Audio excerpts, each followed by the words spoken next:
Bom, então eu vou começar. Primeiro eu queria saber, tem alguma pessoa LGBTQIAP+, no grupo? Levante a mãozinha assim. Tem alguma pessoa trans? Não? Então tá. Então, primeiro eu quero dizer que tudo que eu vou falar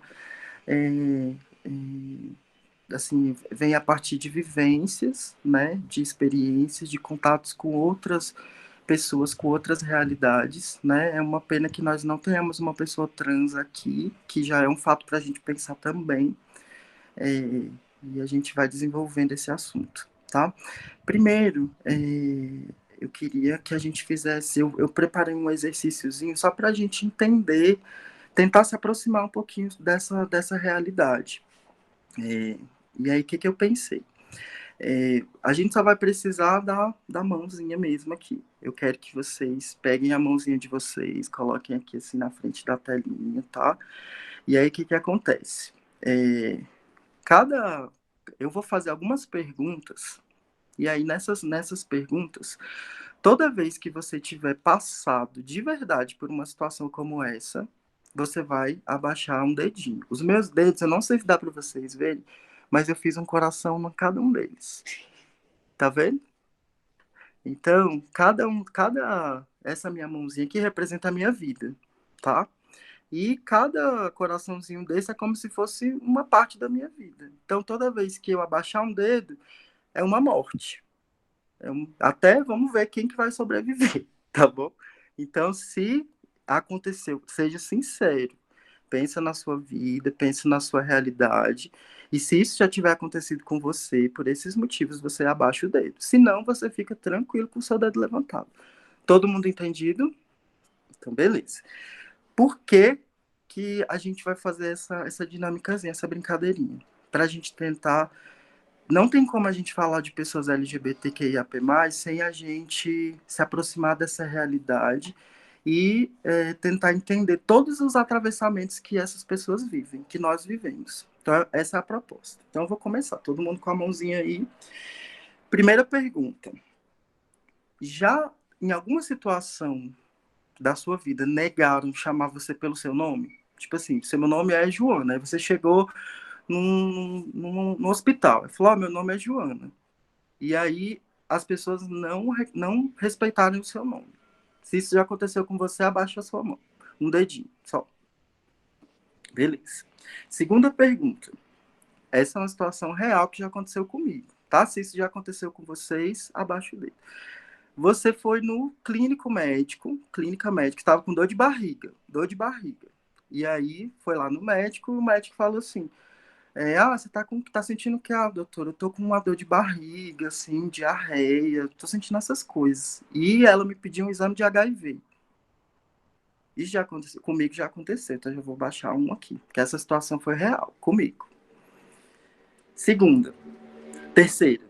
É, se você já teve um relacionamento, ou você tá num relacionamento com um marido, com uma esposa, enfim, alguém já chegou em vocês e perguntou assim, gente, quem é o homem da relação? Quem é a mulher da relação? Quem que desempenha o papel do homem, quem que desempenha o papel da mulher no seu relacionamento? Se isso já aconteceu, abaixo. Se não aconteceu, fica de boa. 4.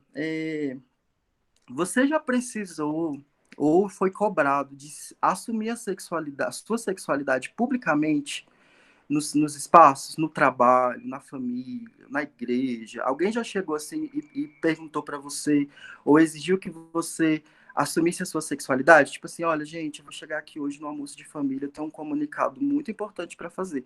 Eu sou heterossexual. Alguém já passou por isso? Ou eu sou gay, ou eu já passei também.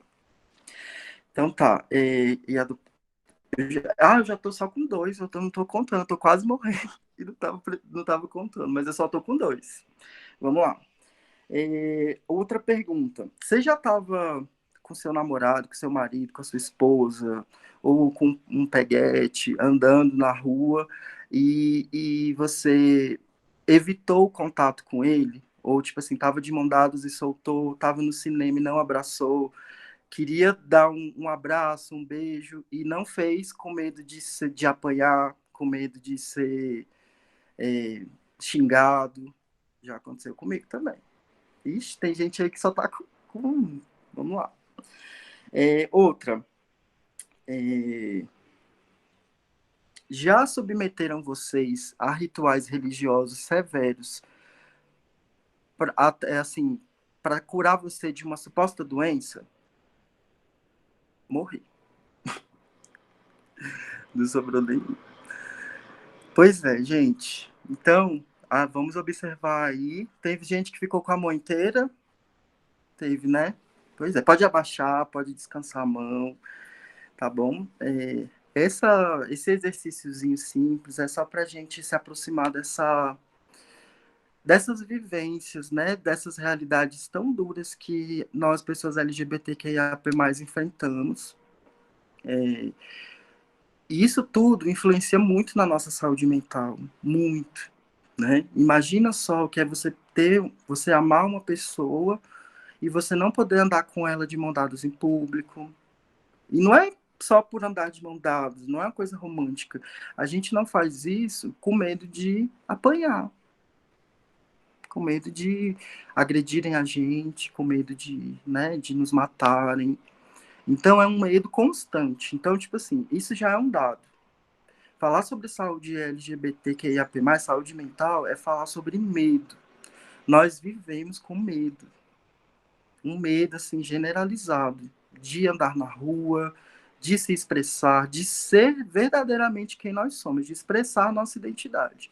E olhem bem, não sobrou nenhum dedo da minha mão nessas situações corriqueiras que eu falei.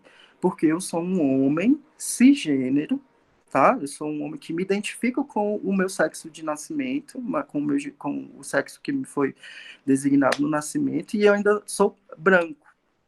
Então, quando a gente tem essa composição com outros atravessamentos, pessoas LGBT trans, pessoas LGBTs negras, pessoas LGBTs gordas, pessoas LGBTs pobres, que são assim, são características de um perfil que a gente atende. Eu trabalhei 10 anos na Secretaria de Saúde aqui do Distrito Federal. Eu recentemente saí do CAPS que eu estava trabalhando. Eu trabalho junto com a Cris, trabalhava junto com a Cris no CAPS 2 de Taguatinga, que é um CAPS aqui que atende uma população aproximadamente de 1 milhão de pessoas. E dentre essas pessoas existem muitas pessoas LGBT, muitas pessoas trans. E as realidades que a gente acompanhou foram, assim, o que eu trouxe para compartilhar com vocês, eu não sou psicólogo, eu não sou, né, da área médica, eu sou uma pessoa LGBT que veio compartilhar uma vivência com vocês, de pessoa e de trabalhador do SUS, né, e também de usuário, né, desse serviço. Então, o que eu tenho para assim, a principal coisa que a gente precisa debater assim, é um pedido de socorro. Nós, como agentes, né, da saúde mental, como militantes, como servidores, trabalhadores, eu percebo no meu trabalho mesmo, onde eu trabalhei até pouco tempo, que existem assuntos muito urgentes para serem tratados. Eu queria chegar aqui com vocês e falar, tipo assim, gente, vamos lá. LGBTQIA+. L é lésbica, B é bissexual. E aí, explicando essas coisinhas, assim, mas assim, isso tem disponível, né, na internet. Se você colocar lá no Google, você vai ver o que é identidade de gênero, o que é orientação sexual. Gente, é urgente a gente sair dessa superficialidade. É urgente a gente achar que tratar de saúde LGBTQIAP+, ou qualquer tema, se resume a saber o que é LGBT, o que a sigla significa. Esses são conceitos muito básicos e é tão alarmante que as pessoas elas param aí, nessa primeira barreira. O que eu mais escutei lá onde eu trabalhava era assim, quando falava LGBT, eu nem sei o que significa. É muita letra, eu não consigo decorar. Nunca sei, não entendo. Trans nasceu homem, depois virou mulher. O que é isso? Eu não entendo. Não sei, fico muito confuso. Chama de ele, chama de ela, chama de isso, chama de quê? As pessoas não têm disposição para, tipo assim, a gente tem médicos, psiquiatras, psicólogos, enfermeiros, pessoas assim que fizeram uma faculdade, que estudaram química, que estudaram biologia, que estudaram coisas hiper complexas. E aí, quando a gente vai falar sobre uma sigla que representa uma comunidade, uma parcela muito importante da sociedade, a pessoa, eu não consigo entender. Não dou conta. É muita coisa, é muito confuso. E o que que isso demonstra? Isso demonstra uma indisposição, porque capacidade todos nós temos, né? Todos nós aqui temos assim de buscar, de tentar entender, mas tudo parte de uma disposição. Quando eu me disponho a entender alguma coisa, quando eu me coloco nesse lugar, eu estou aberto. Agora, quando desde o início eu já coloco uma barreira, isso significa que eu não tenho identificação com esse assunto.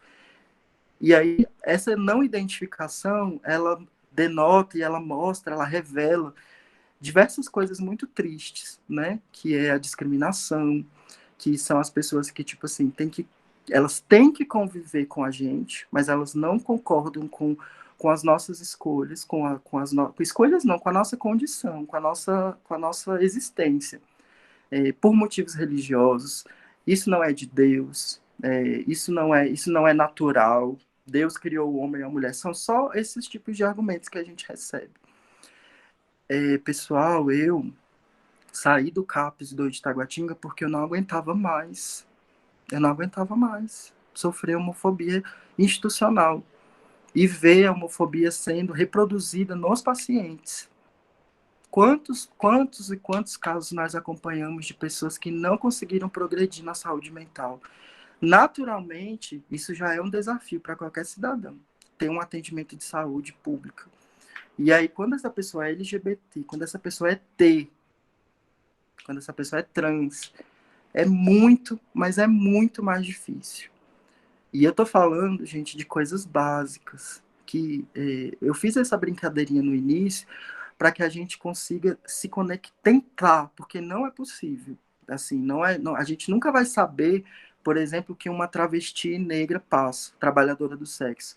Mas a gente precisa tentar se aproximar e entender essa realidade para que a gente possa acolher essas pessoas nos nossos serviços, né? E eu fiz essa brincadeirinha porque se eu quiser levantar aqui agora e ir ali na farmácia comprar um remédio, comprar alguma coisa, eu posso ir. Isso não é problema nenhum. Eu vou na padaria, eu vou no banco, eu vou não sei o quê. Para uma pessoa, para uma travesti, não é assim. Não é assim. Vocês se recordam de ter entrado num estabelecimento, num banco, numa padaria, numa farmácia, e ter uma atendente trans, ter um atendente travesti? Onde essas pessoas estão, que elas não estão na sociedade? Onde que elas estão, que elas não estão nos postos, nos empregos formais?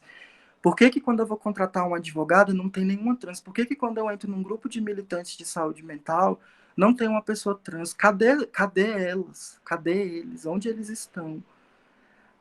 Essas pessoas estão marginalizadas, escondidas, com medo de sair das suas casas, desses lugares que elas conseguiram construir com as suas redes. Elas estão lá amedrontadas, porque quando elas saem é para ter seus corpos ridicularizados, é para ser vítima de violência.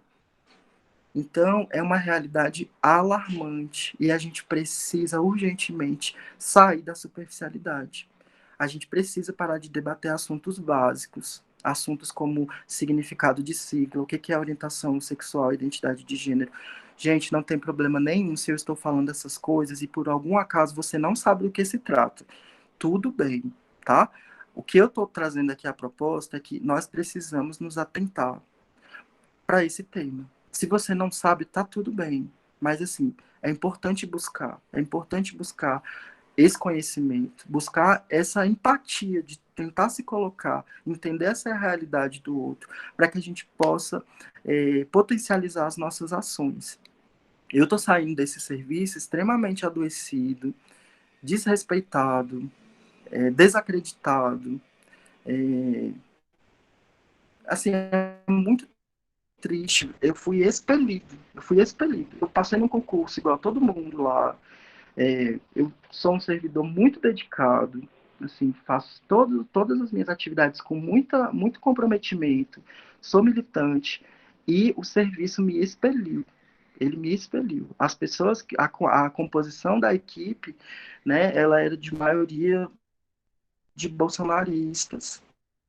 E eles não conseguiam sustentar a minha presença dentro da equipe, porque uma pessoa LGBT que se coloca, que se impõe, que exige respeito, que exige assim, o mínimo de qualquer cidadão, essa pessoa ela tem essa tendência de ser expelida, de ser excluída.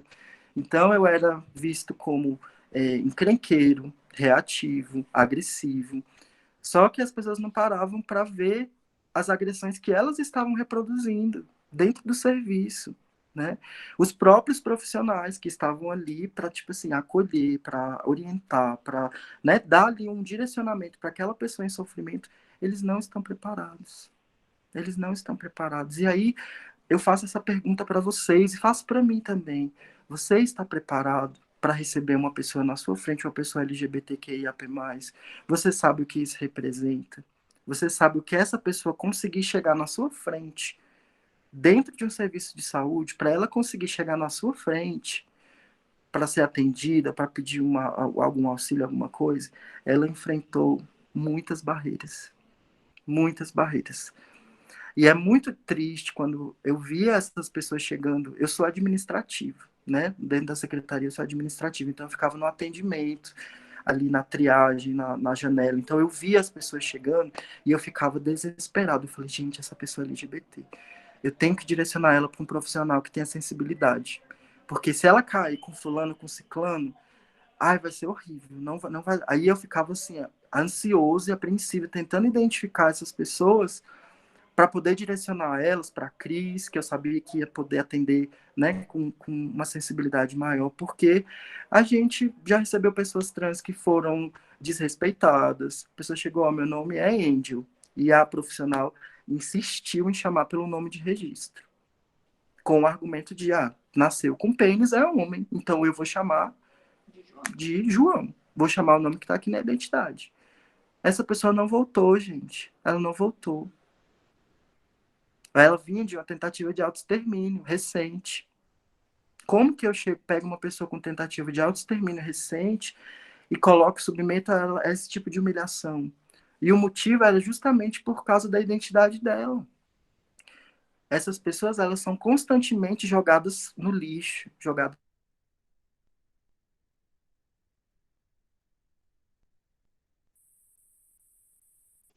Travou para mim, gente. É minha internet? Para mim também. Ah.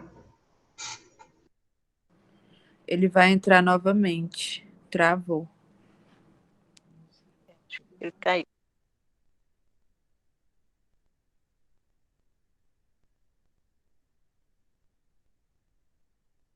Mas enquanto ele não chega, a gente ouve isso de dentro de um CAPS, assim. Tô assustada, é assustador. É assustador, Cristine, que é isso?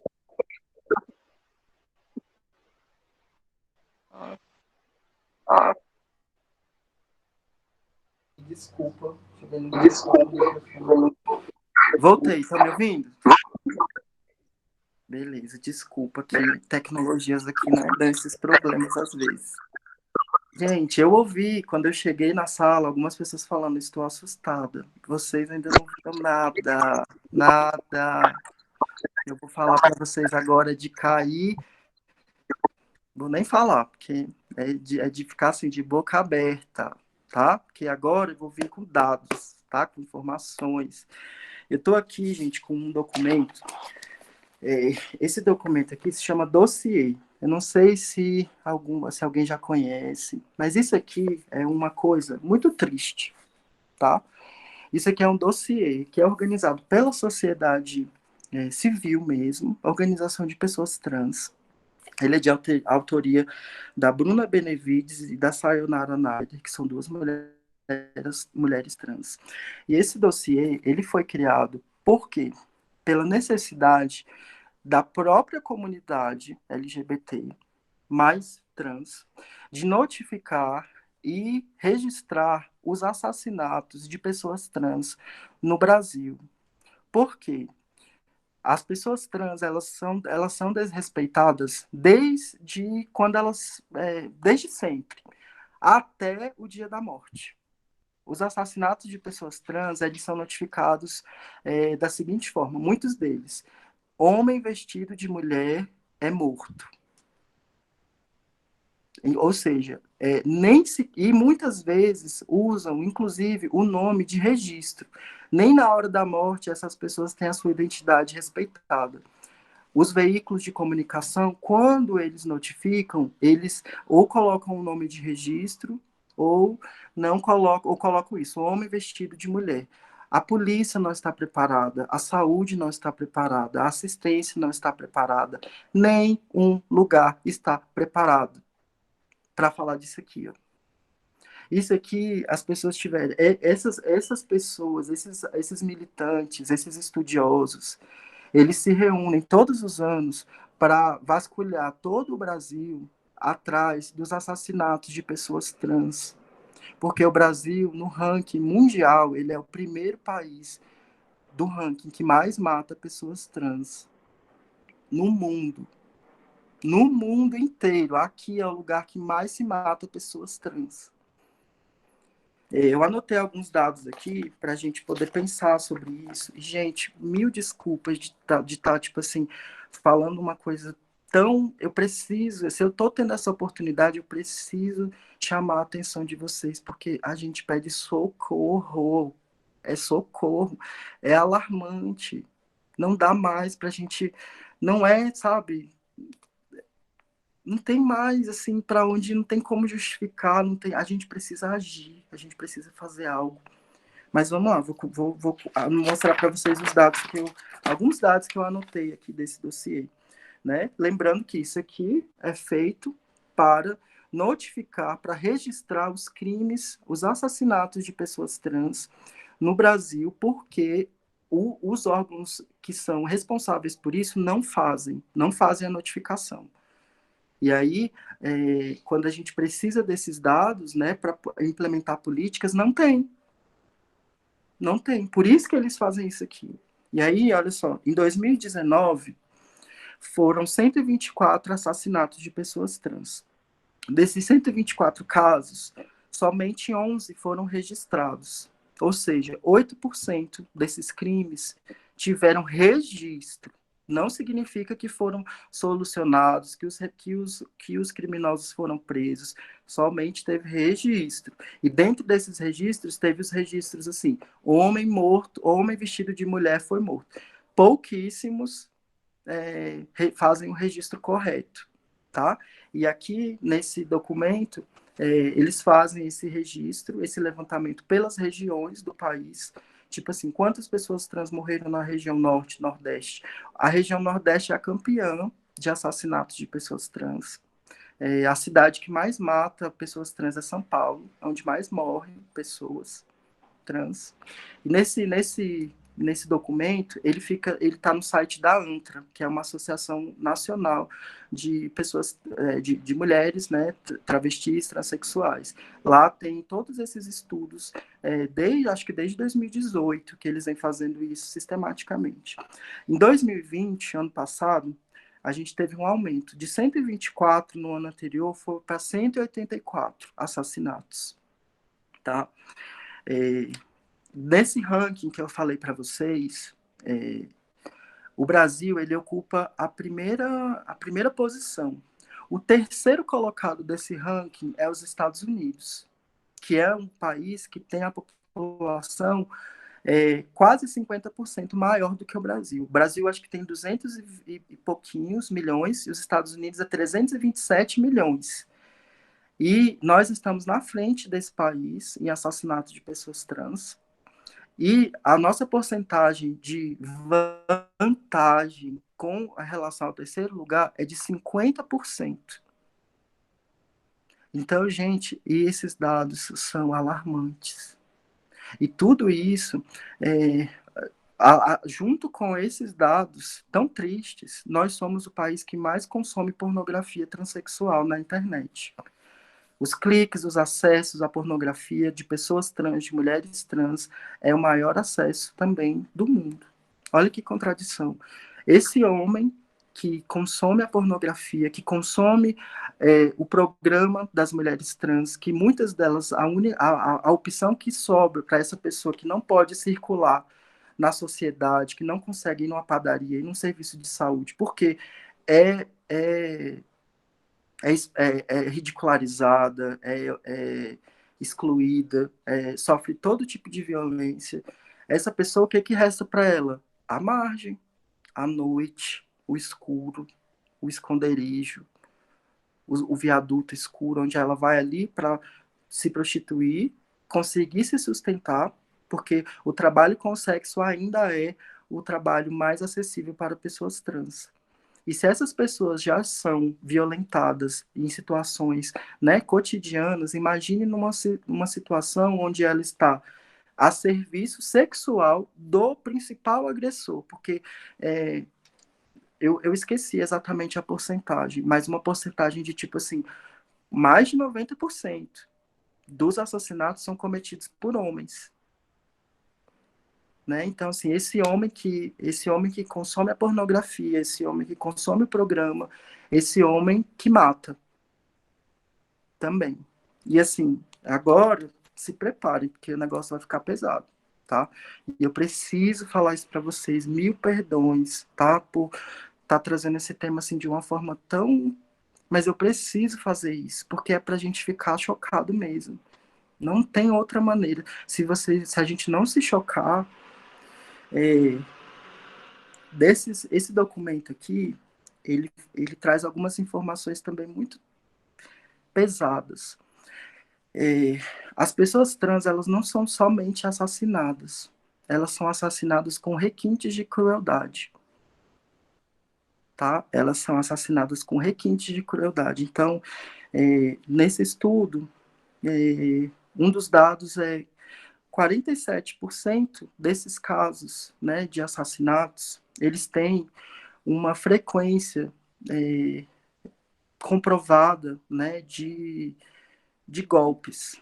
Então, assim, tem um bonequinho aqui, um bonequinho no livro, que ele tem, assim, os pontos onde essas pessoas são espancadas. E existe uma frequência. E é na cabeça, nos seios e na genital. Então, 47% desses casos apresentaram lesões no mesmo lugar. Cabeça, no peito, né, no tórax, que é onde geralmente as pessoas trans colocam a sua prótese, né, a sua prótese mamária, né, e no genital. Eu vou contar para vocês, me empresta aquela foto, esse ano, não, ano passado, completou 15 anos da morte da Gisberta, que é uma travesti que foi para Portugal para tentar a vida e como profissional, como trabalhadora do sexo. E aí eu vou ler para vocês que ano passado completou 15 anos da morte dela. E eu vou ler para vocês essa notícia que está aqui nesse documento, tá? Aí eu queria que vocês prestassem atenção. É sobre o caso, é sobre como isso se deu, tá? Desculpa, porque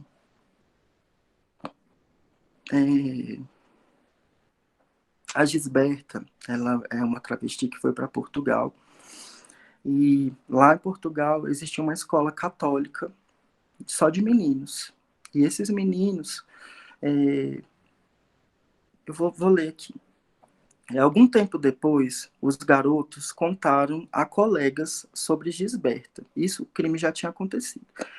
Que descreveram como um homem que tinha mamas. Um homem que tinha mamas. E parecia mesmo com uma mulher. As visitas, que até então eram solidárias, transformaram-se num incompreensível ato de violência extrema e gratuita. Os 14 jovens entre 12 e os 16 anos dividiram-se em grupos que revezavam-se para espancar, violentar e humilhar a brasileira. Durante 3 dias, ela foi agredida a pedradas pauladas e chutes. Foi sexualmente torturada com o uso de pedaços de madeira e teve o corpo queimado com cigarros. Entre 21 e 22 de fevereiro, os jovens voltaram ao prédio abandonado onde ela estava sendo mantida presa, e eles ficavam se revezando nesse esquema de violência. Ao julgarem que ela estava morta, planejaram como desaparecer com o corpo. Primeiro, pensaram em queimá-lo, mas desistiram por medo de que a fumaça atraísse a atenção de seguranças que trabalhavam no parque ali próximo. Depois, imaginaram enterrá-lo, mas não tinham essas ferramentas necessárias. Então, optaram por atirá-la ao fosso do prédio, que estava cheio d'água. Gisberta estava inconsciente, mas ainda viva. Morreu afogada.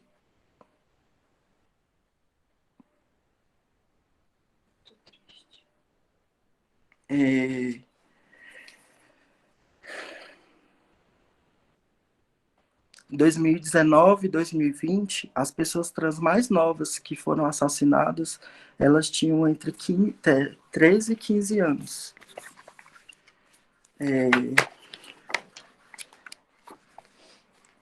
15 anos foi a idade com que a mais jovem adolescente trans foi assassinada em 2019. Foram 3 vítimas de 15 anos. Foram 3 vítimas de 15 anos cada, e 2 delas foram apedrejadas até a morte. A terceira, além de espancada até a morte, ela foi enforcada e o seu corpo foi encontrado com sinais de violência sexual. A gente tem o caso da Dandara, que foi espancada também, apedrejada até a morte, e isso foi gravado e veiculado nas redes sociais. A gente tem um outro caso de uma travesti que fez um programa, está aqui nesse dossiê também. Depois do programa, o homem começou a colocar argumentos religiosos na conversa, como se ela, né, fosse impura, indigna, e ele arrancou o coração dela e colocou uma santa no lugar, depois do programa. Então, gente, não é só medo de apanhar, é brutal. É brutal. É assim, vocês perceberam que tem uma constância na palavra apedrejar? E essa palavra aparece em muitos casos de violência. E de onde que vem essa palavra apedrejar? Onde que a gente mais vê aqui, a gente dessa cultura aqui ocidental? Qual é o lugar que mais tem essa pena de apedrejamento? Na Bíblia. Né? Quantas histórias bíblicas a gente vê de pessoas sendo, né, apedrejadas, né? Então, assim, e não é à toa que todos esses casos que eu contei para vocês, o caso da Gisberta, foram jovens católicos. E a justificativa é que ela era um ser anormal, um corpo abjeto, e ela merecia aquele castigo. E esses jovens, eles cresceram, eles estão na sociedade, igual eles tem muitos homens assim. Você entende que, tipo, vocês entendem que se a gente não souber disso, se a gente não souber da realidade, fica muito difícil eu chegar e ajudar alguma pessoa LGBTQIA+, especialmente trans. Eu estou falando muito de população trans, gente, porque a população trans é a mais vulnerável, é a mais desassistida. Eles precisam de todos nós. Eu sou um homem gay, eu tenho os meus desafios. Eu sei que as lésbicas também têm, os bissexuais, mas ainda assim nós somos cisgênero. A pessoa trans é um corpo que não se identifica ali com aquele sexo designado no nascimento. Então ela vai buscar afirmar essa identidade dela através, né, de modificações corporais, comportamentais, vestimentas, e existir socialmente, porque esses papéis, né, são uma construção social. Só que as pessoas, elas insistem em resumir. Se você tem um pinto, você é homem. Se você tem mulher, se você tem vagina, você é mulher. E só existe esse sistema binário. Qualquer pessoa que saia disso, ela é enxergada como essa ameaça, como essa coisa que precisa ser castigada. Então, o medo de pessoas LGBT é constante, é assim. Então, a nossa ansiedade, a nossa ansiedade está ligada com medo. A gente não sabe. Essas pessoas especificamente. Eu também tenho esse medo. Mas eu sei que eu tenho muitos privilégios por ser branco, por ser homem. Mas ainda assim, na minha posição, eu enfrento esses desafios porque eu não sou uma pessoa exatamente masculina. Eu não performo masculinidade do jeito que ela é. Eu uso brinco grande, eu trabalho com moda, eu pinto minhas unhas, eu uso roupa rosa. Todos signos que são associados ao feminino. E no fundo da homofobia, o que nós temos? A misoginia. Porque o homem, ele não suporta, um homem macho desses que tem na sociedade, ele não suporta olhar para mim e ver que eu estou pintando minha unha, que eu estou passando uma maquiagem, que eu estou usando uma roupa curta, porque eu estou me aproximando do feminino. E como assim você está abdicando desse lugar de ser homem, de ser macho, de ser do topo da cadeia, para você ser feminino, esse sexo frágil? Então, assim, tudo tem a ver com essa misoginia, com o que é feito com as mulheres. Né? Então, assim, as mulheres também são vítimas enormes disso. E as mulheres trans, então, nós precisamos urgentemente se sensibilizar para essa realidade. É inadmissível que eu, enquanto um profissional concursado, formado, gabaritado, capaz, se vocês pegarem meu histórico, vocês vão ver, eu só tenho notas excelentes. Eu fui expelido do serviço, eu não conseguia mais ir trabalhar, porque as pessoas, elas faziam questão de fazer eu me sentir mal, de me fazer sentir inadequado, não bem-vindo. Eu fui chamado na sala da direção para a responsável pelo serviço me pedir para ser menos. Você pode ser menos, por favor? Eu falei, mas como assim? Eu não estou entendendo. Ela, esse seu jeito, sabe? Assim, é muito. Diminui um pouquinho. Do que ela estava falando? O que em mim que incomoda tanto essa mulher católica que vive com um terço pendurado aqui, ó, no peito? Por que a gente incomoda tanto os evangélicos? Eu não ofendo nenhum evangélico. Eu tenho as minhas convicções, mas eu não tenho, tipo assim, se você é evangélico, se você é católico, se você... Observe Jesus, então, observe a história de Jesus. Eu não sou cristão, mas eu conheço a história de Jesus. Eu sei que ele não é uma pessoa que reproduzia discriminação. Cadê esse Jesus?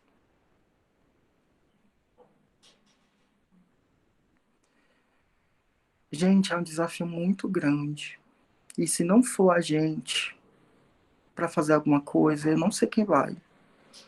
Eu saí desse serviço com meu coração na mão, assim, ó, porque eu sei que lá tem pacientes que contavam comigo.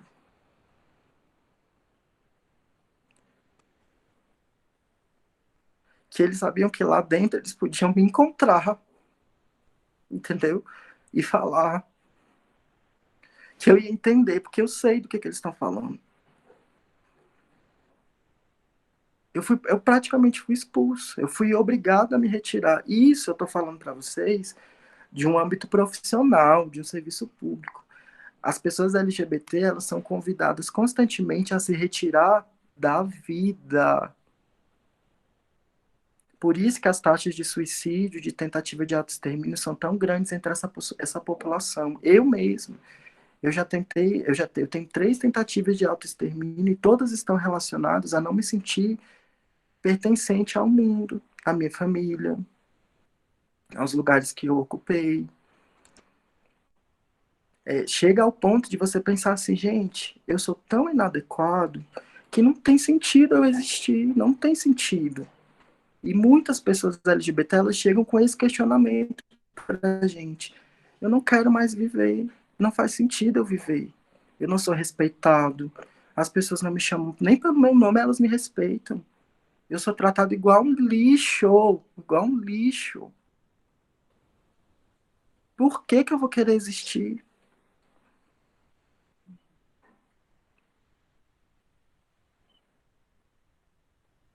Então, bom, tá, eu vou me encaminhar aqui. Desculpa aí a emoção, é porque esse assunto é muito... tocante para mim. Mas a gente tem que falar sobre o que a gente pode fazer, né? Que não é só chorar as pitangas, a gente tem que ficar firme e pensar no que a gente pode fazer, que a gente ainda está aqui de pé. Enquanto eu estiver de pé, eu vou. Eu decidi sair da secretaria porque a arte ela me possibilita ferramentas muito mais poderosas. Eu percebi que lá dentro eu estava fazendo a minha diferença, mas eu percebi que eu poderia ir muito além. E a arte me dá esse poder. Por isso que eu decidi sair e falar: eu vou travar a minha luta e a minha arma vai ser a arte.